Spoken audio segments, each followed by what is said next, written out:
ఎన్నికల ఫలితాలను చూసి నిబ్బరాన్ని కోల్పోవద్దని పార్టీ ఎమ్మెల్సీలకు ధైర్యం చెప్పారు వైసీపీ అధినేత జగన్.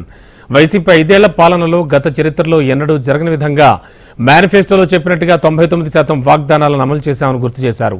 తన క్యాంపు కార్యాలయంలో ఎమ్మెల్సీలతో భేటీ అయిన జగన్ ఫలితాల సరళి, భవిష్యత్ కార్యాచరణపై చర్చించారు.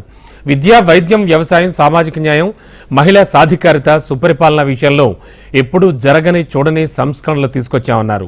ఇవన్నీ చేసి చూపించి ప్రజల మన్ననలను పొందిన తర్వాతే ఎన్నికలకు వెళ్తాం, కానీ ఎన్నికల్లో ఏమైందో తెలియదన్నారు జగన్.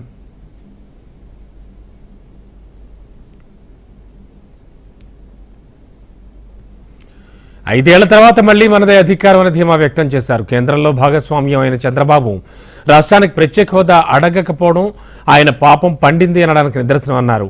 హనీమూన్ పీరియడ్ ముగిసే వరకు వారికి టైం ఇద్దామన్నారు. దాడులకు గురైన కార్యకర్తల్లో ధైర్యాన్ని నింపే కార్యక్రమం చేద్దామని ఎమ్మెల్సీలకు సూచించారు జగన్. ఏకంగా 99% వాగ్దానాలు అమలు చేశాం. ఎప్పుడు జరగలేదు ఆంధ్ర రాష్ట్ర చరిత్రలో కానీ దేశ చరిత్రలో కానీ.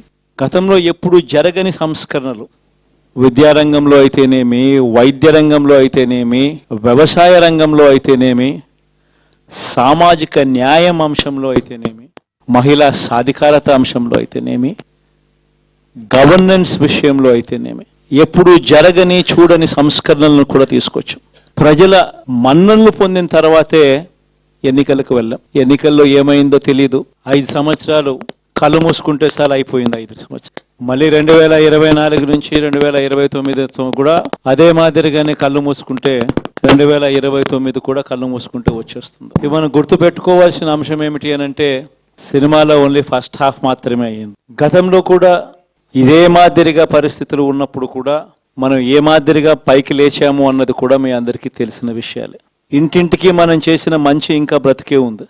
ప్రజల్లో ఈరోజు మనం చేసిన పాలన మీద విశ్వసనీయత అనే పదానికి అర్థం ఈ రోజుకి కూడా ప్రజల్లో ఉంది. మళ్ళీ మనం లేయడం కూడా తథ్యం.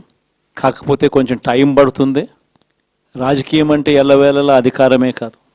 అధికారంలో లేనప్పుడు కష్టాలు ఖచ్చితంగా వస్తాయి. కానీ ఖచ్చితంగా కష్టాలు వచ్చినప్పుడు మనం ఖచ్చితంగా ఏ రకంగా రియాక్ట్ అవుతాం అన్నది మన చేతుల్లో ఉంది.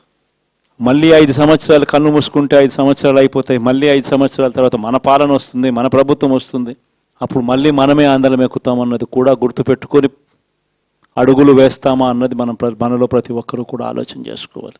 ఓటుకు వేయకపోవడమే పాపం అన్నట్టుగా ఈరోజు రావణ కాష్టం సృష్టిస్తూ ఉన్నారు, విధ్వంసం చేస్తూ ఉన్నారు, ఆస్తులు నష్టం చేస్తున్నారు, కొడతా ఉన్నారు, అవమానిస్తూ ఉన్నారు. ఇవన్నీ శిశుపాలుని పాపాల్లో భాగాలుగా ఇవన్నీ అప్పుడే పాపాలు మొదలయ్యాయి. ఎన్డీఏలో మళ్ళీ చక్రం తిప్పుతా ఉన్న పరిస్థితులు. ఇలాంటి పరిస్థితుల్లో కూడా ప్రత్యేక హోదాను అడక్కపోవడం చంద్రబాబు చేసిన మరో పాపానికి కూడా మరో నాంది.